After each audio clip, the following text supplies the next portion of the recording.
അപ്പോൾ സമ്മാനമായിട്ട് നിങ്ങൾക്ക് പ്ലേ സ്റ്റോറിൻ്റെ ഗിഫ്റ്റ് കാർഡ് വേണോ അതോ ആമസോണിൻ്റെ ഗിഫ്റ്റ് കാർഡ് വേണോ ഒന്ന് കമൻറ്റ് ചെയ്തോളൂട്ടോ.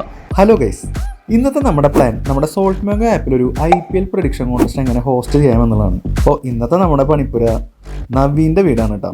നവീനാണ് നമ്മുടെ സോൾട്ട് മാംഗോ ആപ്പിൽ നിങ്ങൾ ഡെയിലി കളിച്ചുകൊണ്ടിരിക്കുന്ന വോട്ടിങ്ങുകളും സർവേകളും എല്ലാം ക്രിയേറ്റ് ചെയ്യാൻ എന്നെ ഹെൽപ്പ് ചെയ്യുന്ന ആൾ. അങ്ങനെ 1.5 മണിക്കൂറുകളുടെ ഒരു ചർച്ചയ്ക്കൊടുവിൽ നമ്മൾ ഈ കോൺടെസ്റ്റ് എങ്ങനെ നടത്താം എന്ന് തീരുമാനിച്ചു. നമുക്ക് ഓൾ ഇന്ത്യ യൂസേഴ്സ് ഉള്ള കാരണം വിന്നേഴ്സിന് സമ്മാനമായിട്ട് നമുക്ക് ഓൺലൈൻ ഗിഫ്റ്റ് കൂപ്പൺസ് കൊടുക്കാമെന്നും നമ്മൾ തീരുമാനിച്ചു. അപ്പോൾ നിങ്ങളുടെ അഭിപ്രായം ഒന്ന് കമൻറ്റ് ചെയ്തോളൂ. പ്ലേ സ്റ്റോറിൻ്റെ ഗിഫ്റ്റ് കൂപ്പൺസ് ആണോ ആമസോണിൻ്റെ ഗിഫ്റ്റ് കൂപ്പൺസ് ആണോ നല്ലത് എന്നുള്ളത്. അപ്പോൾ വീഡിയോ കണ്ടതിന് നന്ദി. നമുക്ക് സോൾട്ട് മാംഗോൻ്റെ അടുത്ത വിശേഷങ്ങളായിട്ട് വീണ്ടും കാണാം.